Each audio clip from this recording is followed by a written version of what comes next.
हरे कृष्ण कृष्ण कृष्ण हरे हरे, हरे राम राम राम हरे हरे। हरे कृष्णा। स्वागत है कृष्ण पुस्तक के आज के सत्र में। तो कल हम चर्चा किए थे रास पंचाध्यायी 29 नहीं 30 और 31 दो अध्याय पर चर्चा किए थे, जिसके अंतर्गत रास प्रारंभ हुआ। तत्पश्चात भगवान उनके बीच से अंतर्धान हो गए और फिर वहां पर जो है गोपियों ने गोपी गीत गाया है। तो इस प्रकार से हम चर्चा कर लिए थे। अब पुनः गोपियों के बीच में भगवान प्रकट हो गए थे। तासाम आविर्भूत शौरी स्मयमान मुखाम्बुज पीताम्बर धर स्रग्वी साक्षान मन्मथ मन्मथ। इस पर हम चर्चा कर लिए थे कल। तो भगवान उनके बीच में प्रकट हो चुके हैं, है ना। अब गोपियों का कृष्ण से क्या संवाद होगा और गोपियों की क्या अवस्था थी, उस पर हम थोड़ा सा कल चर्चा किए थे। गोपियों के बीच जब कृष्ण आ गए तो बड़ी बड़ी आंखें करके कृष्ण को देख रही हैं। हाँ, तब वहां पर कृष्ण जब आए हैं तो गोपियां जो है उनसे कुछ प्रश्न कर रही हैं। बहुत सुंदर वहां पे उनका संवाद हुआ है।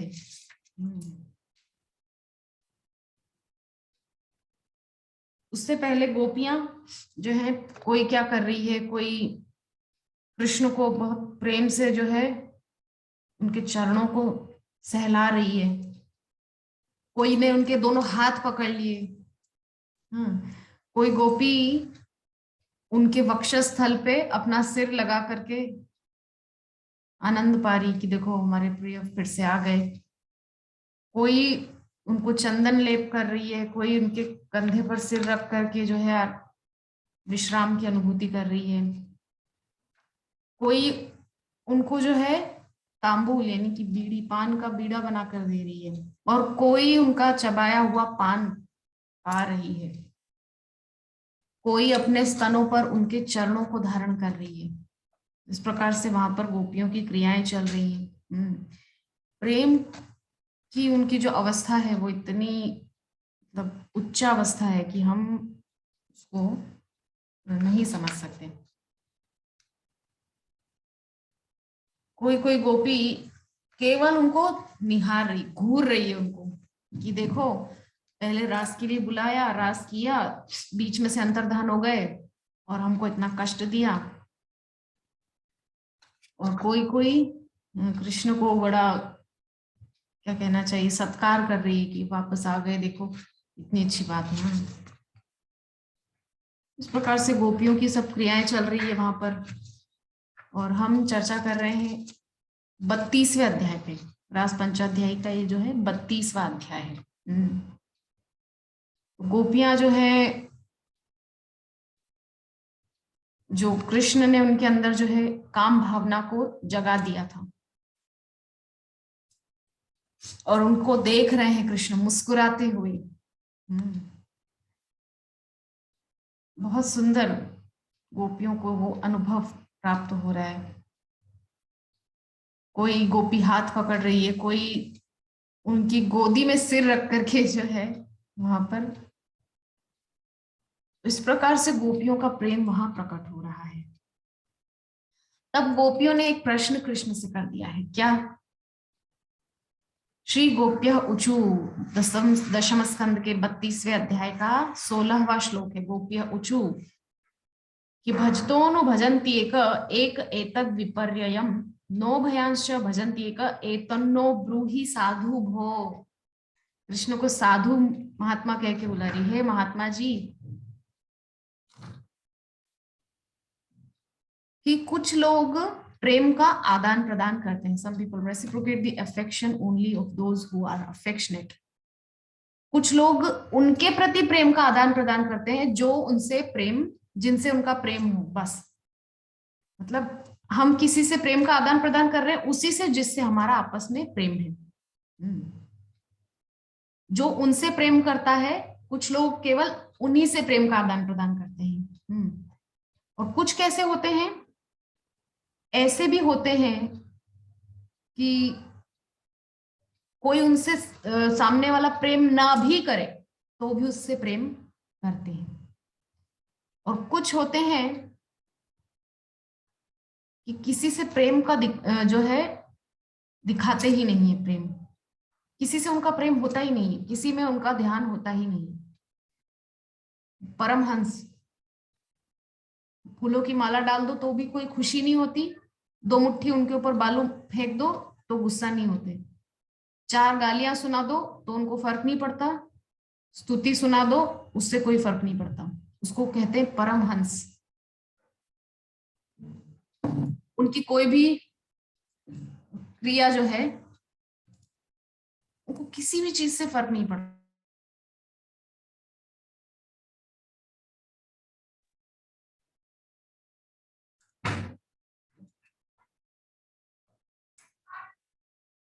तो जो गोपियां हैं वो कृष्ण से ऐसे पूछ रही हैं। तब गोपियां कह रही कि हे कृष्ण आप बताइए इनमें से आप कौन हैं। तब कृष्ण थोड़ा उसको व्याख्या करके बता रहे हैं। क्या बोल रहे हैं कि देखो देवियों, जो जो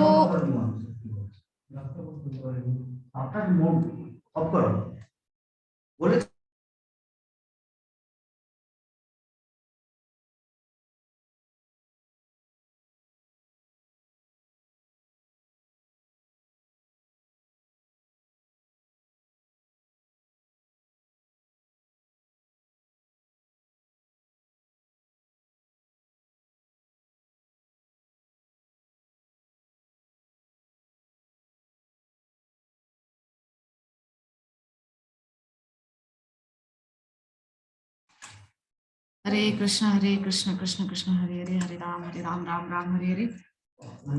तो कृष्ण गोपियों को अब थोड़ा व्याख्यान उस पर समझा रहे हैं। गोपियों ने जो जो बातें अभी कही, क्या कहा गोपियों ने कि कुछ लोग ऐसे होते हैं जो अपने प्रति प्रेम करने वालों से ही प्रेम करते हैं, और कुछ ऐसे होते हैं कि जो प्रेम ना करे उससे भी प्रेम करते हैं, और कुछ इनमें से किसी से प्रेम नहीं करते। तो कृष्ण बता रहे हैं कि प्रेम के बदले प्रेम देने वाले लोगों को स्वार्थी कहा जाता है,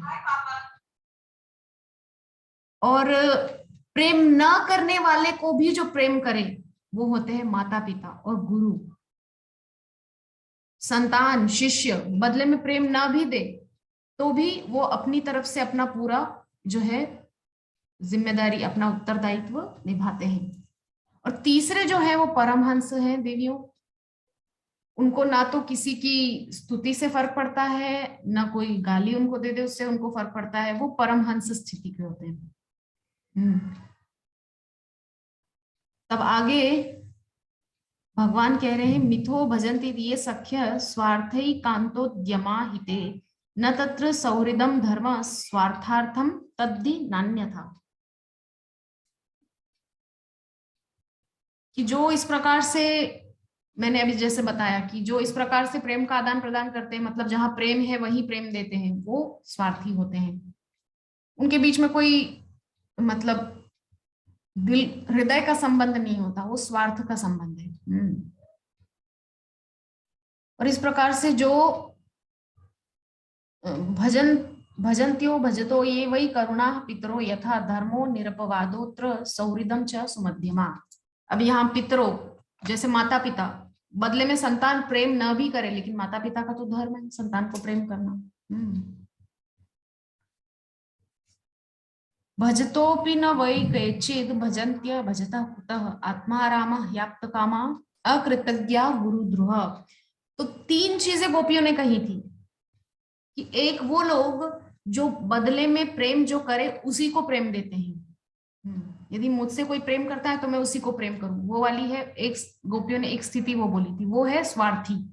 और दूसरा गोपियों ने कहा था कि प्रेम बदले में ना भी करे तो भी प्रेम करने वाला, उसको क्या कहते हैं, वो है माता पिता और गुरु। तीसरी जो गोपियों ने बात कही थी वो ये कि प्रेम न करने वाला या करने वाला किसी पे उनका कोई मतलब ही नहीं, किसी से उनका कोई लेना देना नहीं, प्रेम करने वाले से भी उनका कोई संबंध नहीं, सरोकार नहीं, और प्रेम न करने वाले से भी उनको कोई फर्क नहीं पड़ता। तो ये जो तीसरी श्रेणी गोपियों ने कही थी परमहंस, इसमें भी 4 आते हैं। 4 कौन कौन है? आत्माराम, आप्तकाम, अकृतज्ञ, गुरुद्रोह। अकृतज्ञ मतलब कृतघ्न, जो ग्रेटफुल नहीं होते। तो अब कृष्ण इन चारों की व्याख्या कर रहे हैं, आत्माराम, आप्तकाम, अकृतज्ञ, गुरुद्रोह। तो हे देवियों, आत्माराम वो होते हैं जो अपनी ही आत्मा में संतुष्ट रहते हैं, अपनी ही आत्मा में रमण करते हैं, उनको किसी से फर्क नहीं पड़ता। जो कि शिव जी, शुकदेव, ये उसी श्रेणी के जो हैं महात्मा हैं। इनको कोई कुछ कहे, कोई गाली दे, कोई उनकी स्तुति कर दे सामने खड़े होकर घंटों तक, उनको फर्क नहीं पड़ता। ना स्तुति से वो प्रसन्न होते हैं, ना गाली से वो दुखी होते हैं। और आप्तकाम उनको कुछ करना बाकी नहीं रहा संसार में कुछ करना उनके लिए शेष रहा ही नहीं। संसार की किसी भी क्रिया से उनका कोई सरोकार नहीं है, उसको कहते हैं आप्तकाम। अब तीसरा है अकृतज्ञ, यानी कि कृतज्ञ, जो कि मतलब कोई हमारा कुछ भला करे तो भी उसके प्रति उसके अंदर कोई मतलब शब्द मुझे इस समय याद नहीं आ रहा है, उसके अंदर फिर भी उसके लिए प्रेम भाव ना हो, विनिमय की भावना ना हो कि इन्होंने मेरे लिए इतना कुछ किया तो मैं कम से कम इनसे प्रेम के 2 वचन तो बोलूं। 4 नंबर पे जो है चौथी बात जो कृष्ण कह रहे हैं वो है गुरुद्रोह। गुरुद्रोह मतलब गुरु से जो द्वेष करते हैं, गुरु से जो द्रोह करते हैं। तो हे देवियों, ये जो आपने कहा, इनकी इस प्रकार से ये श्रेणियां हैं। अब गोपियां पूछ रही हैं कि इनमें से आप कौन हैं? पहले कृष्ण कह रहे हैं कि नाहम तु सख्यो भजतोपि जंतुन भजाम्यमीशाम मनोवृत्ति वृत्तये यथा धनो लब्ध धने विनष्टे तच्चिंतयान्यनिभृतो न वेद। तब कृष्ण कह रहे हैं कि मैं मेरे से प्रेम करने वाले से इतनी जल्दी रेसिप्रोकेट क्यों नहीं करता हूं, प्रेम उनको बदले में प्रेम क्यों नहीं देता हूं, ताकि उसको विरह का अनुभव हो।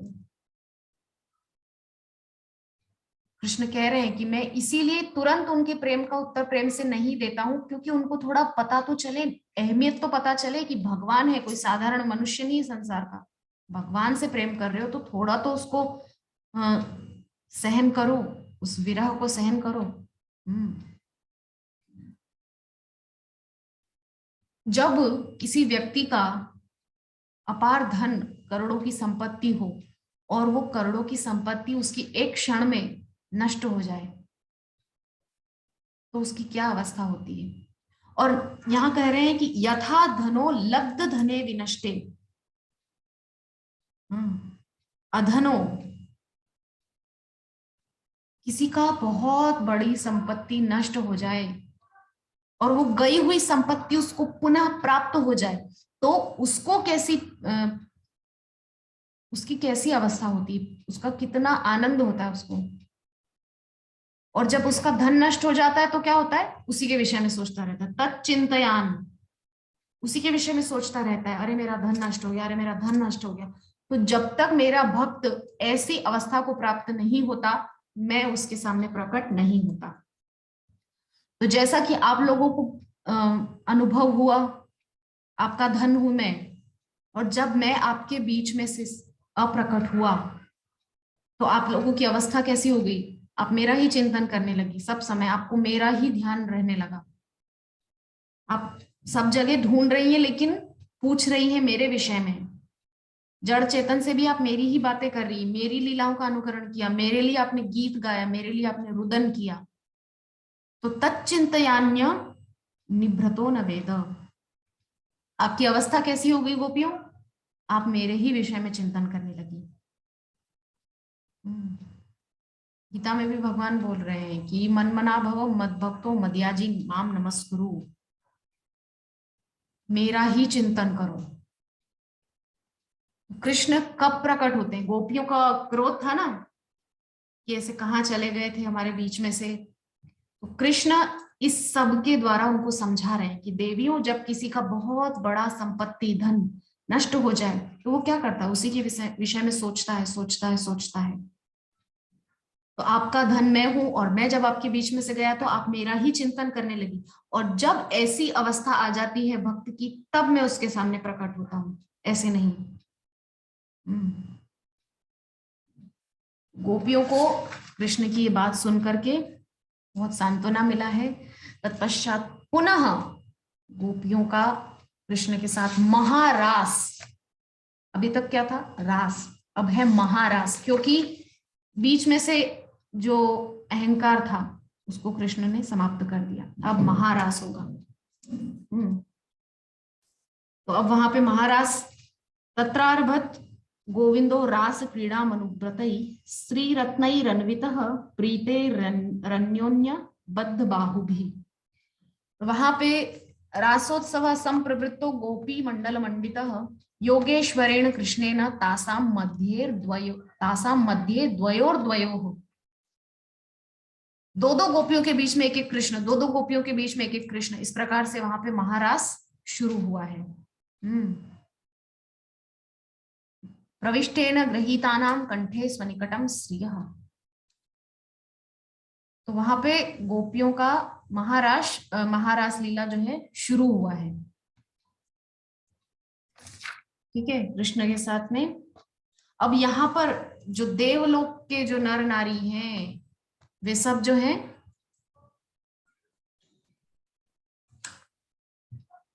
वो सब वहां पर दुंदुबियां बजा रहे हैं, पुष्प वृष्टि कर रहे हैं, पुष्प वृष्टि कर रहे हैं। सारी जो स्त्रियां हैं, जो देव नारियां हैं, जो देव कन्याएं हैं, वो उस दृश्य को देख देख के मूर्छित हो जा रही हैं। वलयानाम नूपुराणाम किंकिणीनाम च योषिताम। गोपियों के नूपुर कंकण की आवाज गूंज रही है उस रास मंडल में, बहुत सुंदर उच्च स्वर में वहां पर रास शुरू हुआ है। और रास का वहां पे आनंद गोपियों ने ब्रह्मा जी की 6 महीना की रात्रि पर्यंत वहां पर गोपियों को भगवान ने रास का सुख प्रदान किया है। और इस प्रकार से ये जो रास है ये हुआ है, वहां पर भगवान के सानिध्य का आनंद उन गोपियों ने प्राप्त किया है। विक्रीडितम ब्रजवधू धीरिदम च विष्णु श्रृणुयादत् वर्णयेद्यः भक्तिं पराम भगवती प्रतिलभ्य कामम हृद्रोग माश्व पहिनोत्यचिरेण धीरः। अब इसकी फलश्रुति क्या है, सुनने का फल क्या है, इस गोपी गीत को, इस रास पंचाध्याय को सुनने का फल क्या है। तब सुखदेव जी बोल रहे हैं, विक्रीडितम ब्रजवधू धीरिदम च विष्णु, भगवान के साथ उन ब्रजांगनाओं ने जो रास किया है, उसको जो श्रद्धा से सुनता है, श्रद्धान्वितो नुशृणुयाद वर्णयेद्यः, उसको जो श्रद्धा से सुनाता और श्रद्धा से सुनता है, उसको क्या मिलता है, उसको मिलता है भक्तिम पराम भगवती प्रतिलभ्य कामम, उसको परा भक्ति की प्राप्ति होती है, जिसके लिए बड़े बड़े भक्त योगी तपस्वी कामना करते हैं कि हमको भगवान की भक्ति प्राप्त हो। तो इस रास पंचाध्याय का श्रद्धा से श्रवण कीर्तन करने से हमको भगवान की परा भक्ति की प्राप्ति होती है। और क्या होता है, हृद्रोगमाश्वपहिनोत्यचरेण धीरः, हृदय का रोग है काम, काम से हमको मुक्ति मिलती है। भक्ति मार्ग का सबसे बड़ा शत्रु है काम, और हमको उसी काम से मुक्ति दिलाता है ये रास पंचाध्याय का जो कथा है, इसको सुनने से हमको काम से मुक्ति मिलती है। अब अगला अध्याय है 34वां अध्याय। नंद बाबा एकादशी व्रत किए थे।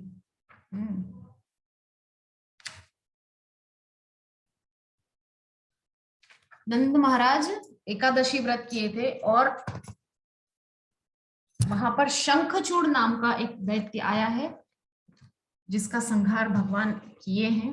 अब थोड़ा हम उस पर चर्चा कर लेते हैं।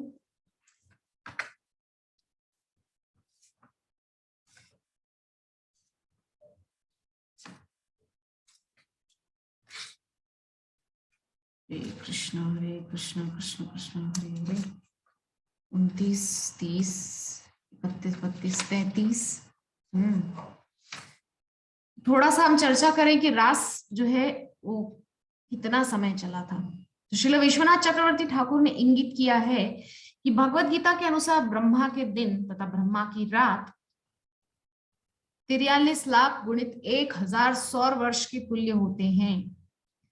हम पहले भी चर्चा कर चुके हैं, जब 1000 बार चतुर्युगी निकलती है तब ब्रह्मा का एक दिन या एक रात होते हैं, यानी कि ब्रह्मा के 12 घंटे उस समय गुजरते हैं। तो ब्रह्मा जी की 6 महीना की रात्रियों को आमंत्रित किया गया था वहां पे। ब्रह्मा जी की 6 महीना की रात्रि वहां पर आई है। तो इस प्रकार से रास का वर्णन श्री सुखदेव जी किए हैं परीक्षित जी महाराज को। तत्पश्चात अगला अध्याय 34वां अध्याय विद्याधर मोक्ष तथा शंखचूड़ वध। तो एक बार नंद आदि ग्वालों ने शिवरात्रि मनाने के लिए अंबिका वन जाने की इच्छा प्रकट की। हम सभी जानते हैं ब्रज 84 कोस में कई वन हैं, जिनमें से एक है अंबिका वन। अंबिका वन है, महावन है, मधुबन है, ताल वन है, तमाल वन है, चीर घाट है, काम वन है, आस वन है, बहुत सारे वहां पर वन है। तो अंबिका वन जाने की इच्छा प्रकट की। अब रासलीला शरद ऋतु में संपन्न हुई थी, उसके बाद दूसरा बड़ा उत्सव होली या दोल यात्रा होता है। तो अभी हम सब जानते हैं अभी आएगी शिवरात्रि। अभी ये फरवरी मास आ गया है, फरवरी का महीना है और चल रहा है कौन सा, माघ महीना। तो इस महीना में आएगी शिवरात्रि। तो शरद ऋतु चली गई, अक्टूबर नवंबर में शरद ऋतु थी, शरद ऋतु चली गई, अब आ गई है कौन सा, अब शरद ऋतु यानी कि आश्विन क्वार और कार्तिक महीना, जो 2 महीना थे वो शरद ऋतु चली गई। उसके बाद अगहन पोष, अभी चल रहा है माघ, अब आएगी शिवरात्रि और फिर फागुन महीना होली। तो ये जब रासलीला हो गया उसके बाद आई शिवरात्रि। तो शिवरात्रि के समय ये सब इच्छा उन लोगों ने प्रकट की, किन्होंने, ब्रजवासियों ने। दोल यात्रा तथा रासलीला के मध्य एक महत्वपूर्ण उत्सव मनाया जाता है जिसे शिवरात्रि कहते हैं, जो शिव जी के भक्तों या शैवों द्वारा संपन्न की जाती है। किंतु कभी कभी वैष्णव भी इस उत्सव को मनाते हैं क्योंकि वे शिव जी को परम वैष्णव मानते हैं। वैष्णवानाम यथा शंभो, सभी वैष्णवों में सबसे महान वैष्णव हैं शिव जी। किंतु भक्तों या कृष्ण के भक्तों द्वारा शिवरात्रि का यह समारोह नियमित रूप से नहीं मनाया जाता। ऐसी परिस्थिति में श्रीमद् भागवतम में बताया गया है कि नंद महाराज समेत ग्वालों ने एक बार इच्छा की। इसका यही अर्थ होता है कि वे शिवरात्रि उत्सव को नियमित रूप से नहीं मनाते थे, किंतु एक बार वे उत्सुकतावश अंबिकावन जाने की इच्छुक हुए। अंबिकावन गुजरात प्रदेश में कहीं पर है। कहा जाता है कि यह सरस्वती नदी के तट पर स्थित है, किंतु गुजरात प्रदेश में सरस्वती नाम की कोई नदी नहीं है। वहां की एकमात्र नदी साबरमती और नर्मदा, 2 नदियां हैं गुजरात में। भारत के सारे महान तीर्थ स्थान गंगा, जमुना, सरस्वती, नर्मदा, गोदावरी, कावेरी आदि उत्तम नदियों के तट पर स्थित है। अंबिकावन सरस्वती नदी के तट पर स्थित था और सारे ग्वाले तथा नंद महाराज वहां गए।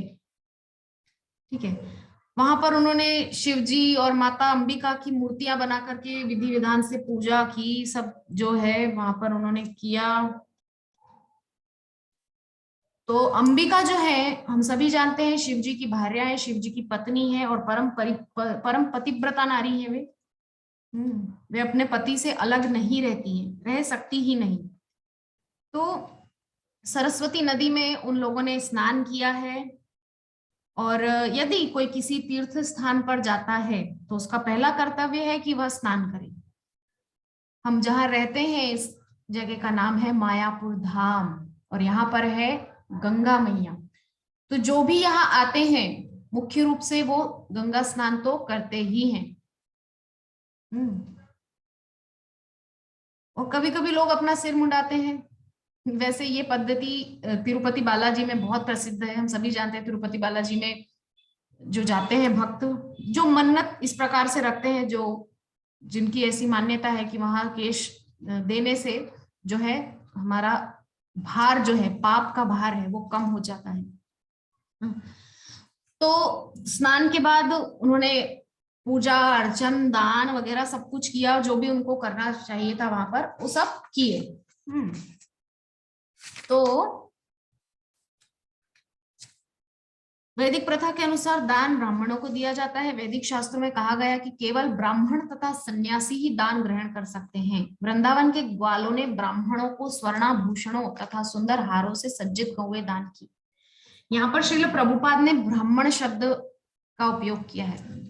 तो ब्राह्मण, जन्म से कोई ब्राह्मण नहीं होता, जन्मना जायते शूद्र। ब्राह्मण वही है जो शिखा धारण करे, जो गले में तुलसी की कंठी धारण करे, जो माथा पे तिलक लगाए, हाँ, और जो हरिनाम का जप करे। असली ब्राह्मण वही है, जन्म से कोई ब्राह्मण नहीं होता है। और आजकल तो हम देख रहे हैं ब्राह्मणों की क्या अवस्था है, मांस मदिरा सब कुछ बहुत खुले तौर पर चल रहा है, तो उसको ब्राह्मण नहीं कह सकते। असली ब्राह्मण है जो हमारे गौड़ीय संप्रदाय में या जो भी वैष्णव संप्रदाय है, जिनमें भगवान की भक्ति का बड़ा सुंदर विधान है और उसके अनुरूप अपना परिवेश भक्त बनाता है। जैसे हमारे इस्कॉन का सुंदर परिवेश है, बाकायदा धोती कुर्ता, शिखा, तिलक, तुलसी की कंठी, हरिनाम। असली ब्राह्मण इनको कहते हैं। तो उन्हीं ब्राह्मणों को दान की चर्चा यहाँ पर श्रील प्रभुपाद कर रहे हैं। तो ब्राह्मणों को दान इसलिए दिया जाता है क्योंकि वे कोई व्यापार नहीं करते। उनसे आशा की जाती है कि वे भगवत गीता में वर्णित ब्राह्मण कर्मों में लगे रहें। ये है उन्हें अत्यंत विद्वान होना चाहिए, तपस्या करनी चाहिए। ब्राह्मणों के क्या कार्य है? ब्राह्मणों का कार्य है वेद का पाठ करना, वेद का पाठ मतलब गुरुकुल बना करके उसमें बच्चों को वेद पाठ करना सिखाना, स्वयं यज्ञ करना और यज्ञ करवाना। ये है ब्राह्मणोचित कार्य। लेकिन आजकल तो ब्राह्मण भी व्यवसायी हो गए हैं बहुत, तो कहीं से कहीं तक कुछ ब्राह्मणत्व रह नहीं गया। उन्हें ना केवल स्वयं विद्वान होना चाहिए अपितु अन्यों को भी शिक्षा देनी चाहिए। और ये काम तो मेरे प्रभु जी बहुत अच्छे से कर रहे हैं कि वो स्वयं तो ज्ञान बटोर ही रहे हैं, औरों को भी नित्य प्रति ज्ञान दे रहे हैं। ब्राह्मणों को केवल ब्राह्मण ही नहीं होना चाहिए अपितु उन्हें अन्य ब्राह्मण भी उत्पन्न करने चाहिए। जैसा कि प्रभु जी अपनी कक्षा में उदाहरण देते हैं, श्रील भक्ति चारू स्वामी गुरु महाराज क्या बोलते थे कि एक अच्छा गुरु बनाता है, शिष्य नहीं बनाता। तो ब्राह्मण का कार्य है वो अपने जैसा दूसरों को भी ब्राह्मण बनाए, और वही कार्य प्रभु जी रोज कर रहे हैं। यदि कोई व्यक्ति किसी ब्राह्मण का शिष्यत्व स्वीकार करने पर राजी हो जाता है तो उसे भी ब्राह्मण बनने का अवसर प्रदान किया जाता है। ब्राह्मण सदा ही भगवान विष्णु की पूजा करने में लगा रहता है, अतः ब्राह्मण हर प्रकार के दान स्वीकार करने में योग्य माने जाते हैं। तो यहाँ पर जो है जब गए हैं शिवरात्रि का पूजन करने के लिए तो दान किया है, पूजा अर्चना सब कुछ, सरस्वती नदी में स्नान सब उन्होंने विधि विधान से किया है। तो नंद महाराज समेत सारे ग्वालों ने सरस्वती के तट पर ही वो रात बिताई। उन्होंने क्या किया, दिन भर तो उपवास रखा और रात्रि में थोड़ा सा जल पिया। किंतु जब वे विश्राम कर रहे थे तो पास के जंगल से एक विशाल सर्प निकलकर उनके समक्ष प्रकट हुआ और भूख के मारे नंद महाराज को निगलने लगा। तो नंद महाराज असहाय होकर चिल्लाने लगे, बेटे कृष्ण आओ और इस संकट से मुझे उबारो, यह सर्प मुझे निगलने जा रहा है। जब नंद महाराज ने इस प्रकार से आवाज लगाई, टेर लगाई, तो सारे ग्वाले जग गए और उन्होंने सारी घटना देखी। उन्होंने तुरंत जलते लट्ठे उठा लिए और वे उन्हीं से सर्प को मारने लगे। क्योंकि रात को अग्नि जला करके जंगल में सो रहे हैं तो रात को अग्नि जलाई जाती है ताकि कोई जानवर वहां पर न आ सके, हिंसक पशु। किंतु सर्प तो फिर भी आ गया। अब सर्प आया है तो उन्होंने क्या किया, जलती हुई लाठी उठा करके मारने लग गए। किंतु तब भी सर्प नंद महाराज को निगलना नहीं छोड़ रहा था। उस समय कृष्ण उस स्थान पर प्रकट हुए और सर्प को अपने चरण कमलों से छुआ। पांव का स्पर्श पाते ही उसने अपना रेंगता हुआ शरीर त्याग दिया और एक अत्यंत सुंदर देवता के रूप में प्रकट हो गया। यह है कृष्ण चरणों का प्रभाव। इससे हमको ये समझ में आता है कि कृष्ण के चरणों का आश्रय लेने से ये जो हमारा भौतिक शरीर है, जो जन्म मृत्यु जरा व्याधि का एक प्रारूप है, ये जन्म हुआ, अभी क्या है, व्याधियां शरीर में कुछ ना कुछ, कभी सिर दुख रहा है, कभी पेट दुख रहा है, कभी ये कभी वो, कभी बुखार आ रहा है, कभी सर्दी, कभी क्या, फिर जरा, बुढ़ापा, फिर मृत्यु। इन 4 चीजों से बंधा हुआ ये भौतिक शरीर। तो जब हम भगवान की चरणाश्रय प्राप्त में जाते हैं, चरण में शरण प्राप्त करते हैं, तो हमको ये जो हमारा शरीर है ये छूट जाता है और हमको दैवीय शरीर यानी कि भगवत धाम जाने का मार्ग मिल जाता है। इससे हमको ये शिक्षा मिलती है। तो वो जो देवता प्रकट हुआ उनका नाम था विद्याधर। उसका शरीर इतना सुंदर था कि वह पूजा योग्य लगता था। उसके शरीर से कांति तथा तेज निकल रहा था। वो सोने का हार पहना हुआ था। उसने कृष्ण को नमस्कार किया और अत्यंत विनीत भाव से उनके सामने समक्ष खड़ा हो गया। तब कृष्ण ने उस देव से पूछा, तुम अत्यंत सुंदर देव प्रतीत होते हो जिस पर लक्ष्मी जी की बहुत कृपा है। तुमने ऐसा कौन सा घृणित कार्य किया था जो तुमको इतना घृणित शरीर यानी कि सर्प का शरीर प्राप्त हुआ।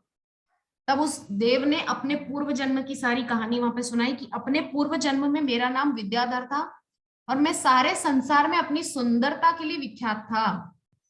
विख्यात व्यक्ति होने के कारण मैं अपने विमान में सर्वत्र विचरण करता रहता था। विचरण करते हुए मुझे अंगिरा नामक ऋषि दिखे। वे अत्यंत कुरूप थे और चूंकि मुझे अपनी सुंदरता का बहुत गर्व था तो मैंने उनका उपहास कर दिया।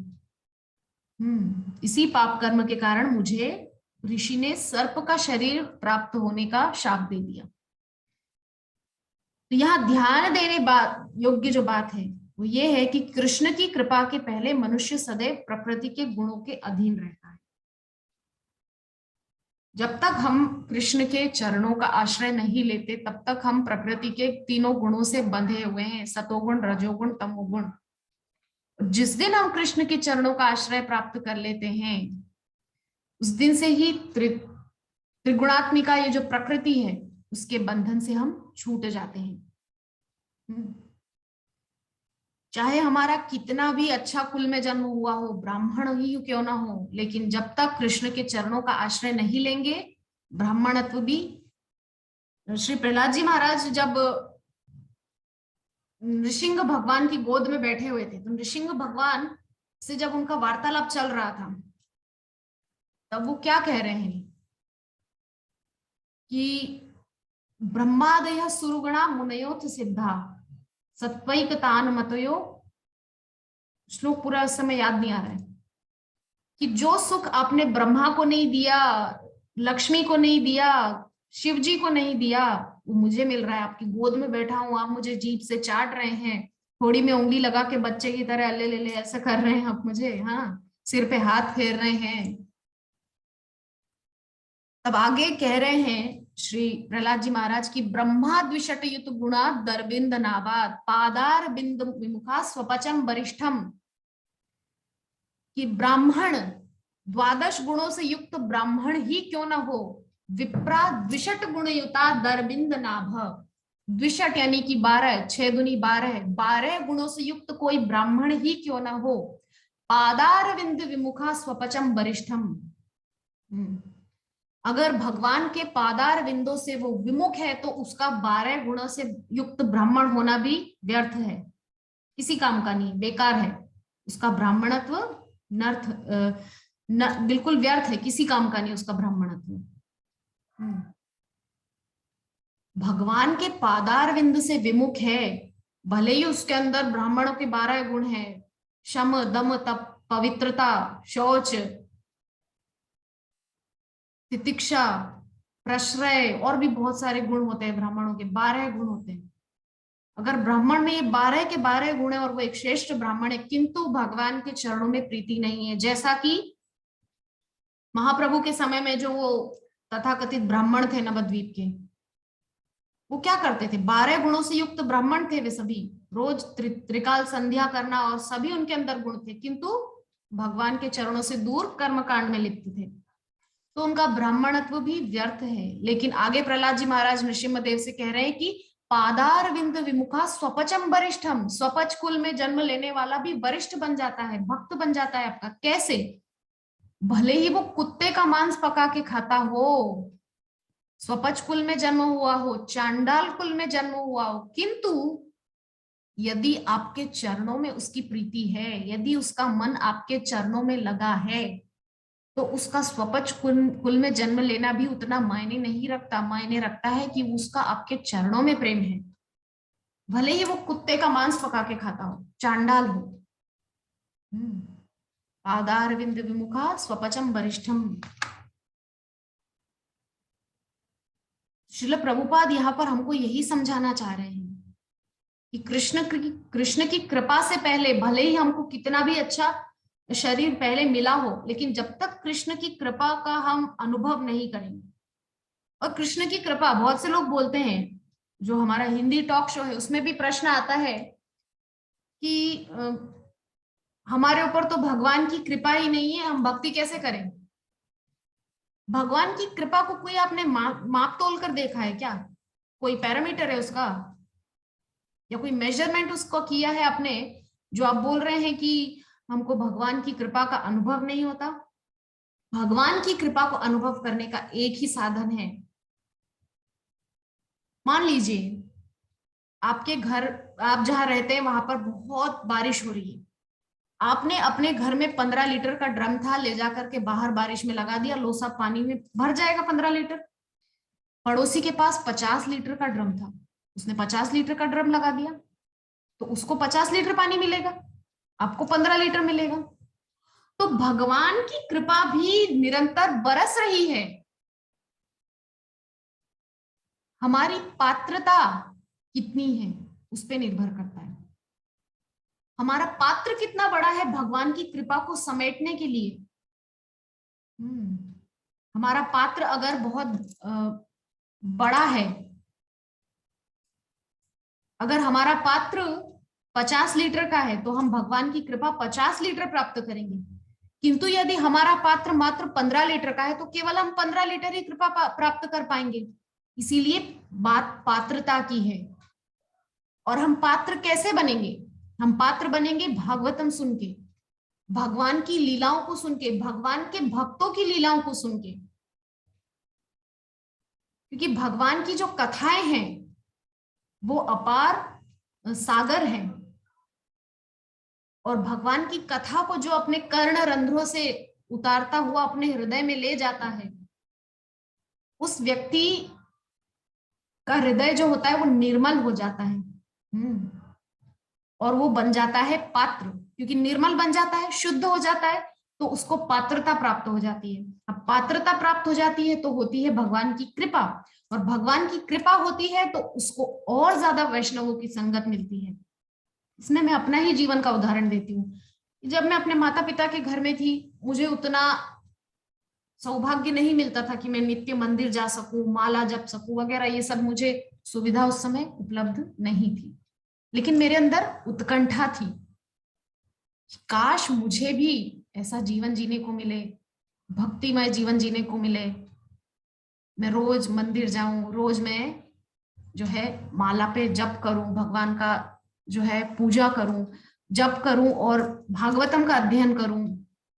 यद्यपि भगवान की पूजा वगैरह ये सब तो बचपन से ही माता पिता की कृपा से मिला है, मैं यहाँ पर माता पिता की निंदा नहीं कर रही हूँ। मैं ये कहना चाह रही हूँ कि हमारे अंदर उत्कंठा होनी चाहिए भक्ति मार्ग में आगे बढ़ने की। ये है पात्रता। भक्ति मार्ग में आगे बढ़ना ही हमारी पात्रता है। जितना हमारे अंदर उत्कंठा होगी उतना ही हम पात्रता को प्राप्त करेंगे, और पात्रता जिसकी होगी उसको भगवान की कृपा मिलेगी। तो इस प्रकार से भगवान ने उस विद्याधर नाम का जो सर्प था उसको भगवान ने अपने चरण का स्पर्श दे करके मुक्ति प्रदान की है और अपने पिता नंद महाराज को उसके चंगुल से मुक्त कराया है। तो आज के सत्र को हम यही विश्राम देते हैं।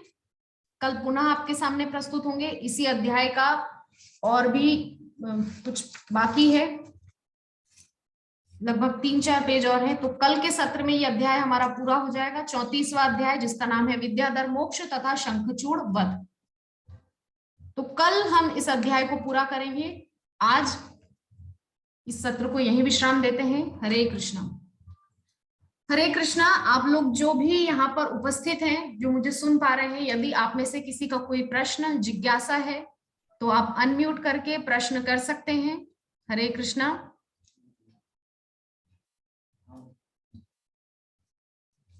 हरे कृष्णा कृष्ण कृष्ण हरे हरे, हरे राम राम राम हरे हरे। संध्या माता जी, रानी माता जी। मैं आपसे एक प्रश्न करती हूँ। जी माता जो जी। नहा भी नहीं सकते हैं, जो नहा भी नहीं सकते, वो मानसिक पूजा तो करते हैं। मीराबाई भी, सदन कसाई भी। तो भक्ति तो माला जाप करे या ना करे, जो जिसको नहीं आता, उसको उपलब्ध नहीं है, तो वो तो भक्ति तो किसी भी रूप में किया जा सकता है ना। जी देखिए माता जी, ऐसा है कि आचार्यों के द्वारा हमेशा से एक पद्धति बताई गई है। यदि हम आचार्यों के बताए हुए पथ पर चलेंगे तो फायदे में रहेंगे। महाजनों जैन गतः स पंथा। महाजनों ने जिस पथ पर चल करके हमारे लिए पीछे वो रास्ता बना के छोड़ गए हैं, अगर हम सोचेंगे नहीं हम अपना रास्ता अलग से बनाएंगे, फिर मेहनत करना पड़ेगी, फिर एक नई जो है गडार बनानी पड़ेगी, पूरा एक घास वास सब छीलना पड़ेगी उस जगह से, पूरा हमको मेहनत करना पड़ेगी। क्या मतलब है इतनी माथापच्ची करके अपने मन से चल के?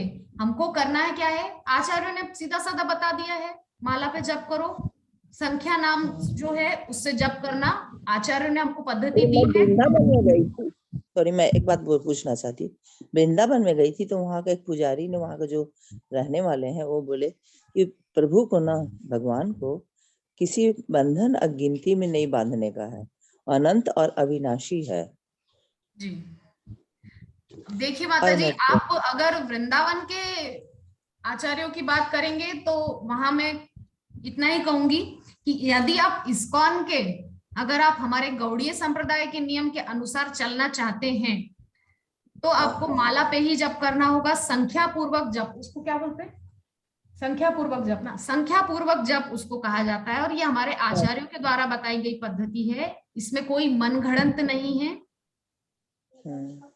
नहीं, मैं उसके अगेंस्ट में नहीं हूँ, मैं अगेंस्ट नहीं हूँ, लेकिन जो प्रश्न मेरे अंदर घूमता है वो मैं बात कर रही हूँ मैं आपसे। देखिए, मैं यहाँ पर अपने ही घर का उदाहरण देती हूँ। मैं अपनी माता को भी समझाती हूँ कि मेरी माँ बोलती है कि हम दिन भर तो नाम चलता ही है ना, हरि नाम करते हैं, मुख से तो बोल ही रहे हैं। मैंने कहा माता, उससे कुछ नहीं होने वाला। हाँ, आपको रेगुलेटी संख्या, आने की। हाँ, आपको संख्या पूर्वक जप करना होगा। श्रील प्रभुपाद ने क्यों जोर दिया है कि 16 माला तो प्रत्येक दिन एक इस्कॉन डिवोटी को करना ही चाहिए। भक्ति सिद्धांत सरस्वती ठाकुर तो 64 माला का आज्ञा दिए थे। उन्होंने कहा 64 से नीचे कोई कॉम्प्रोमाइज नहीं चलेगा, 63 भी नहीं चलेगा, 64 मतलब 64। यहाँ 16 माला में हमको रात हो जाती है, किंतु 16 माला मतलब 16 माला। तो आपको एक बात पे ध्यान देना है कि 16 माला जप करना ही है। आप अगर इस्कॉन के नियमों के अनुसार चलना चाहें तो आपको संख्या पूर्वक जप करना ही चाहिए। यद्यपि आपने कहा कि आप वृंदावन के उन पुजारियों की बात को मान के चलना चाहती है, देखिए वृंदावन को आप थोड़ा साइड में रख दीजिए क्योंकि वो भगवान का धाम है, ठीक है। और वहां के लोगों के विषय में मैं अपनी तरफ से कोई टिप्पणी करने की स्थिति में नहीं हूँ, क्योंकि मेरी स्थिति उतनी बड़ी नहीं है कि मैं वृंदावन के रहवासियों या वृंदावन के रहने वालों के ऊपर कोई टिप्पणी कर सकूं। हाँ, मेरे को मेरे आचार्यों ने, मेरे प्रभु जी ने जो बताया है मैं वैसा करती हूँ। 16 माला जप यानी कि 16 माला जप, बस। अगर मुझे इस्कॉन में रहना है, मुझे अगर ये मेरा डेडिकेशन है कि मुझे ये जीवन श्रील प्रभुपाद के लिए समर्पित करना है, क्योंकि जब प्रभु जी से शादी के विषय में चर्चा हुई थी तो प्रभु जी ने मुझसे एक वचन लिया था कि मेरे इस प्रचार अभियान में मेरी सहायता करना है तुमको। तब मैंने उनको कहा था कि श्रील प्रभुपाद के इस मिशन में आपकी सहयोगिनी बनने के लिए मैं तैयार हूं। तो श्रील प्रभुपाद के मिशन में सहयोग देना मतलब श्रील प्रभुपाद के नियमों पे चलना है ना। तो मैं अपने जीवन का अनुभव बता रही हूँ कि श्रील प्रभुपाद ने 16 माला के लिए कहा है, इसलिए 16 माला करना है। ठीक है, हरे कृष्ण। इसके अलावा किसी भी वैष्णव का कोई प्रश्न है तो कर सकते हैं। हरे कृष्ण।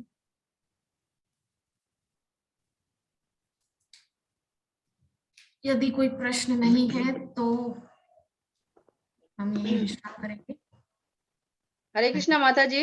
हरे कृष्ण माता जी, दंडवत प्रणाम। प्रणाम माता जी, दंडवत। माता जी, जैसे 16 माला हम लोग को तो जाप करना ही है, लेकिन किसी परिस्थिति बस मान लीजिए 14 माला 13 माला ऐसे हो गया तो नेक्स्ट डे उसको जोड़ के कर सकते हैं 19-20 ऐसा कुछ? बिल्कुल कर सकते हैं। मेरे प्रभु जी अभी वही कर रहे हैं। उनका कल का पेंडिंग था, वो सुबह तक उन्होंने फिनिश किया। आज का जो है वो अभी कर रहे हैं। अभी उनका 2-4 माला बस है, वो पूरा कर लेंगे सोने से पहले। तो 16 माला करना है। कोशिश करते हैं कि प्रतिदिन का प्रतिदिन हो। अभी तक ऐसा हुआ नहीं जब से शुरू हुआ, परंतु आगे कभी ऐसा हो तो कर सकते हैं कि नहीं, ऐसे इसको जानने के लिए कर सकते हैं। बिल्कुल, आप निश्चिंत रहिए। श्रील प्रभुपाद ने कहा है, श्रील प्रभुपाद ने कृपा करके, उनके गुरु महाराज ने तो 64 माला का नियम बनाया था और महाप्रभु ने तो उससे भी ज्यादा मालाओं का जो है नियम बनाया था। हरिदास ठाकुर एक दिन में 3 लाख जप करते थे। हम सोच भी नहीं सकते अपने जीवन में 3 लाख जप एक ही दिन में, और एक आसन से बैठ के करते थे हरिदास ठाकुर। तो हमारी तो उतनी सामर्थ्य नहीं है। श्रील प्रभुपाद ने कृपा पूर्वक उसकी संख्या घटा के, जानते हुए कि कलयुग के जीव है, आलसी है, वो कौन सा है, मंदा सुमंद मतयो मंद भाग्य उपद्रुता। हाँ, एक तो आलसी है, मंद है, मंद सुमंद मतयो। सुमंद मतयो मतलब बहुत ही ज्यादा वो है, क्या कहना चाहिए, पतित है। सुमंद मतयो मंद भाग्य उपद्रुता, भाग्यहीन है। अब उनका भाग्य भी उतना अच्छा नहीं है कि वो भगवान की भक्ति कर सके। उपद्रुता, बहुत ही ज्यादा उनकी अवस्था खराब है कलयुग में। तो इसीलिए श्रील प्रभुपाद ने विचार करके 16 माला का नियम दे दिया। ठीक है, 16 माला से नीचे नहीं चलेगा, लेकिन आप बचा हुआ कल परसों में करते हैं, उसको बैलेंस कर लेंगे। अगर 1-2 दिन में जो बिगड़ जाता है उसमें कोई परेशानी नहीं, उसमें कोई दिक्कत नहीं। हरे कृष्ण।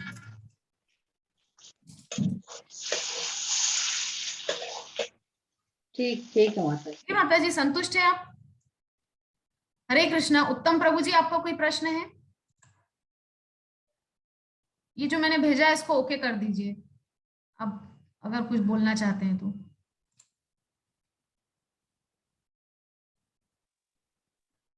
हरे कृष्ण। मेरे एक विनती आपसे जी। उस दिन एक इसी ये में प्रभु जी व्हाट्सएप में बात कर रहा था किसी एक भक्त के साथ। मतलब उन्हें आप ब्रह्मचारी 3 ब्रह्मचारी, हाँ 3 ब्रह्मचारी था, एक माता जी था। तो उस टाइम पे एक बात आया था, कृष्ण पूजा, भगवान श्री कृष्ण का पूजा। उसी टाइम मैंने जितना तो मेरे थोड़ा बहुत आपका कृपा से, गुरु साधु वैष्णव का कृपा से मेरा जितना जानकारी है, कृष्ण पूजा नहीं होता है, कृष्ण सेवा होता है कि नहीं मैं माता जी? तो ये मेरा कितना सही है कितना गलत है, थोड़ा आप क्लियरिफिकेशन देने से। वैष्णव सेवा होता है, वैष्णव सेवा, कृष्ण सेवा। हम लोग सेवा करता हो कृष्ण का, पूजा नहीं करता। पूजा वो अलग चीज, ब्राह्मण पुरोहित का माध्यम से, जैसे दुर्गा पूजा होता है, ये पूजा होता है, वो पूजा हो। भगवान के लिए कोई आबाल विद्ध बनिता, कोई चंडाल, कोई ब्राह्मण, हर आदमी भगवान का सेवा करना चाहता है। तो मेरा जो विनती है, रिक्वेस्ट है, सेवा होता है ना पूजा होता है, ये थोड़ा प्लीज मेरे को माफ कर दीजिए और कृपया करके आप उसका जवाब दीजिएगा। इसका क्लैरिफिकेशन प्रभु जी ज्यादा अच्छे से कर पाएंगे। दोनों होता है प्रभु जी। पूजा का अर्थ होता है अर्चन और सेवा का अर्थ होता है नवविध, पूरा 9 विधि। तो पूरे 9 नवदा भक्ति को कहा जाता है सेवा, और उनमें से जो पार्टिकुलर है उसको कहा जाता है अर्चन। और अर्चन का दूसरा पर्यायवाची रूप होता है पूजा। जैसे जल का पर्यायवाची रूप है पानी, है ना। तो पूजा जो है, पूजा मीन्स अर्चन। तो नवदा भक्ति पूरे को कहा जाता है सेवा, और उनमें से एक पार्टिकुलर उसको कहा जाता है पूजा मीन्स अर्चन। अर्चन जैसे कि हम अपने अपने घरों में सुबह करते हैं, ठाकुर जी को स्नान कराते हैं गुनगुने पानी से, फिर उनको इत्र लगाते हैं, चंदन लगाते हैं, फिर नया वस्त्र पहनाते हैं, उसको कहते हैं पूजा। ठीक है,